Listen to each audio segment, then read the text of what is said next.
오늘 우리에게 주시는 하나님의 말씀은 창세기 44장 14절에서 34절까지 말씀입니다. 14절 유다와 그의 형제들이 요셉의 집에 이르니 요셉이 아직 그곳에 있는지라 그의 앞에서 땅에 엎드리니 요셉이 그들에게 이르되 너희가 어찌하여 이런 일을 행하였느냐 나 같은 사람이 점을 잘 치는 줄을 너희는 알지 못하였느냐 유다가 말하되 우리가 내 주께 무슨 말을 하오리이까? 무슨 설명을 하오리이까? 우리가 어떻게 우리의 정직함을 나타내리이까? 하나님이 종들의 죄악을 찾아내셨으니 우리와 이 잔이 발견된 자가 다 내 주의 노예가 되겠나이다. 요셉이 이르되 내가 결코 그리하지 아니하리라. 잔이 그 손에서 발견된 자만 내 종이 되고 너희는 평안히 너희 아버지께로 도로 올라갈 것이니라. 아멘. 요셉이 은잔이 발견된 베냐민만 종이 되고 나머지는 다 돌아가라고 합니다. 지금 요셉이 이렇게 말하는 의도가 뭘까요? 형들이 어떻게 반응하는지를 살피면서 형들의 마음을 떠보는 거죠. 여기서 베냐민은 또 다른 요셉이라고 할 수 있습니다. 베냐민을 볼모로 잡으려고 했을 때 형들이 베냐민을 두고 간다면 형들은 과거와 똑같은 것입니다. 하지만 형들이 베냐민을 보호하려고 한다면 형들이 이제는 달라진 거죠. 요셉은 지금 그것을 시험하고 있습니다. 그런데 형들이 예전의 모습과 다릅니다. 베냐민 한 명을 포기하지 않으려고 모든 형제들이 요셉의 종이 되겠다고 엎드린 겁니다. 형들이 완전히 변한 거죠. 게다가 유다의 고백이 참으로 놀랍습니다. 하나님이 종들의 죄악을 찾아내셨으니 자, 유다는 지금 과거의 죄를 반성하고 있습니다. 그리고 하나님을 의식하고 있습니다. 하나님께서 자신들의 죄를 찾아내시고 벌하신다고 고백하고 있습니다. 이런 고백은 하나님을 의식해야지만 할 수 있는 고백입니다. 그렇다면 유다는 하나님에 대한 신앙이 눈 떠진 거죠. 그래서 하나님과 연관해서 자신을 생각하고 있습니다. 그러면서 자신의 죄를 뉘우치고 있죠. 우리도 유다의 이런 모습은 본받아야 합니다. 우리도 하나님을 늘 의식하며 살아야 합니다. 이것이 바로 범사에 하나님을 인정하는 삶이죠.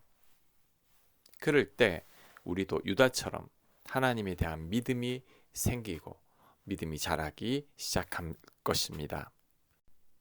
그러면서 유다의 긴 변론이 시작됩니다.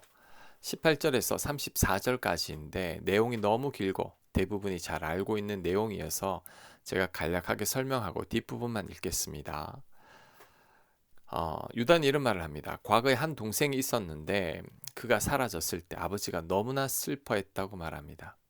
하지만 남은 동생 베냐민이 있어서 아버지가 그나마 위안을 삼았었는데 만약에 동생 베냐민을 데려가지 못한다면 아버지는 그 충격을 이기지 못해서 죽을지도 모른다고 말합니다. 베냐민은 아버지와 생명처럼 연결되어 있는 아들이니 아버지께 반드시 데려가야 한다고 말합니다. 차라리 동생을 보내고 자신을 종으로 삼으라고 말합니다. 자, 30절부터 34절까지 읽습니다. 아버지의 생명과 아이의 생명이 서로 하나로 묶여 있거늘 이제 내가 주의 종 우리 아버지에게 돌아갈 때에 아이가 우리와 함께 가지 아니하면 아버지가 아이의 없음을 보고 죽으리니 이같이 되면 종들이 주의 종 우리 아버지가 흰머리로 슬퍼하며 스올로 내려가게 함이니이다. 주의 종이 내 아버지에게 아이를 담보하기를 내가 이를 아버지께로 데리고 오지 아니하면 영영이 아버지께 죄짐을 지리이다 하였사오니 이제 주의 종으로 그 아이를 대신하여 머물러 있어 내 주의 종이 되게 하시고 그 아이는 그의 형제들과 함께 올려 보내소서. 그 아이가 나와 함께 가지 아니하면 내가 어찌 내 아버지에게 돌아갈 수 있으리까 두렵건대 제 해가 내 아버지에게 미침을 보리이다. 아멘. 유다의 고백인데 유다뿐만 아니라 요셉의 형들이 달라졌음을 보여주는 대목이죠. 이제 형들이 동생을 아끼고 있고 아버지를 생각하고 있습니다. 더 이상 예전의 그들이 아닌 거죠. 특히 유다가 많이 바뀐 것 같습니다. 지금 유다는 베냐민 대신에 자신이 종이 되겠다고 말합니다. 베냐민을 위해서, 아버지를 위해서 자신이 희생하겠다는 거죠. 유다는 장남도 아닌데 가장 큰 형처럼 나서서 베냐민을 적극적으로 보호하려고 하고 있습니다. 이런 유다를 볼 때 예수님을 보는 것 같습니다. 예수님도 우리를 위해서 자신을 희생하셨죠. 우리를 살리기 위해 자신을 포기하셨습니다. 유다가 이런 희생하는 마음이 있으니 하나님께서 유다를 기뻐하시는 겁니다. 이스라엘의 장자 지파가 된 것도 결코 우연이 아닙니다. 솔선수범해서 자신을 먼저 희생한 유다를 하나님께서 귀하게 여기신 거죠. 우리도 유다처럼 이런 자발적인 희생을 배워야 합니다. 요즘 시대가 나만을 생각하고 타인을 위해 좀처럼 희생하지 않으려고 하죠. 세월이 흐를수록 개인주의와 이기주의가 더 강해지고 보편화되는 것 같습니다. 이런 시대에 유다와 같은 사람을 좀처럼 찾을 수 없는데 우리가 유다와 같은 자가 되어야 합니다.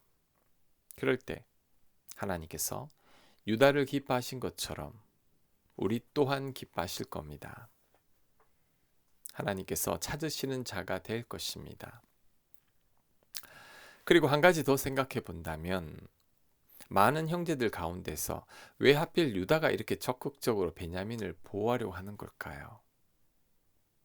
어제도 잠깐 이야기했지만 그 이유는 유다가 야곱과 같은 아픔을 경험한 아들이기 때문입니다. 야곱은 아내 라헬이 죽었는데 유다도 아내가 죽었습니다. 야곱은 살아가는 아들 요셉이 죽었다고 알고 있는데 유다는 2명의 아들이나 죽었습니다. 그러니 유다는 아내와 아들을 잃은 아버지 야곱의 심정을 누구보다 잘 아는 거죠. 그래서 더 적극적으로 베냐민을 변호하는 겁니다. 더 이상 아버지 야곱의 마음을 아프게 하고 싶지 않기 때문이죠. 이런 유다는 상처 입은 치유자입니다. 아내와 아들을 잃은 아픔으로 인해 아버지 야곱의 마음을 이해하는 치유자가 된 거죠. 유다 자신의 슬픈 가정사로 인해 다른 이들의 마음을 헤아리는 상처 입은 치유자가 된 겁니다. 이를 볼 때 하나님께서 유다의 상처를 아름답게 변화시키셨다는 것을 알 수 있죠. 유다의 상처가 야곱 가문의 화목의 도구가 되게 하신 겁니다. 이런 유다로 인해 요셉과 형들 사이에 막혔던 담도 허물어지게 되었죠. 이것을 우리에게도 적용할 수 있어야 합니다. 우리도 유다처럼 아픈 과거나 상처가 있을 수 있습니다. 남모를 고통을 겪었을 수도 있습니다. 하지만 그로 인해 우리도 유다처럼 우리와 같은 고통을 겪고 있는 자들을 도울 수 있고 위로할 수 있습니다. 우리도 상처 입은 치유자가 된 거죠. 내가 겪은 고통이나 상처 때문에 위축되어 있으면 안 됩니다. 나의 그 고통이나 상처도 충분히 쓰임받을 수 있습니다. 오히려 그런 고통이나 상처로 인해 하나님께 더 귀하게 쓰임받는 분들이 훨씬 더 많습니다. 하나님의 사람들 치고 상처나 고통을 겪지 않은 분들은 거의 없습니다. 그러니 나의 상처와 고통은 나의 약점이 아니라 오히려 하나님의 통로가 된다는 것을 알아야 합니다. 나의 약함을 내가 잘 알기에 그 어느 누구보다 하나님을 더욱더 붙들게 된 거죠. 그렇다면 오히려 감사할 일입니다. 그리고 유다의 불행한 가족사가 오히려 야곱의 아들들이 화목하게 하는 계기가 되었음을 기억해야 합니다. 하나님께서 합력하여 선이 되게 하신 거죠. 유다의 아픔을 통해 형제지간에 화목을 이끌어내신 겁니다. 이를 볼 때 하나님의 섭리 속에서는 절대 버려지는 사건이나 시간은 없다는 것을 알 수 있습니다. 유다의 불행한 가족사가 버려지는 사건이나 시간은 아니었죠. 오히려 그로 인해 그 모든 사건들이 어우러져서 아름답게 선으로 하나님께서 바꾸셨습니다. 스데반의 순교도 그 좋은 예이죠. 스데반이 비록 돌에 맞아 순교했지만 그로 인해 복음이 만방으로 흩어지게 됐습니다. 바울이 잘못된 열심이 있었지만 그로 인해 바울은 더 큰 회심을 하게 되었죠. 베드로가 비록 예수님을 3번 부인했지만 그로 인해 더욱더 겸손한 베드로가 된 겁니다. 최악의 상황들이 결국 최선으로 다 바뀌었죠. 그렇다면 우리의 실수나 잘못도 하나님은 선하게 바꾸실 수 있습니다. 나의 지우고 싶은 과거나 후회되는 일도 하나님은 귀하게 사용하십니다. 유다의 아픔을 사용하신 하나님께서 버리고 싶은 우리의 아픔이나 고통도 아름답게 승화시키실 것입니다. 우리는 이것을 굳게 믿어야 합니다. 아멘. 하나님, 유다는 상처 입은 치유자입니다. 아픈 과거가 슬픈 과거가 있었지만 그로 인해 아버지를 이해하게 되었고 형제지간에 깨어졌던 관계를 화목하게 하는 귀한 도구가 되었습니다. 하나님, 우리에게도 이런 아픔과 상처가 있지만 하나님께서 그것을 아름답게 승화시켜 주옵소서. 우리의 아픔과 상처와 고통이 하나님께 귀하게 쓰임받는 도구가 되게 하여 주시옵소서. 이 모든 말씀 예수님 이름으로 기도합니다. 아멘.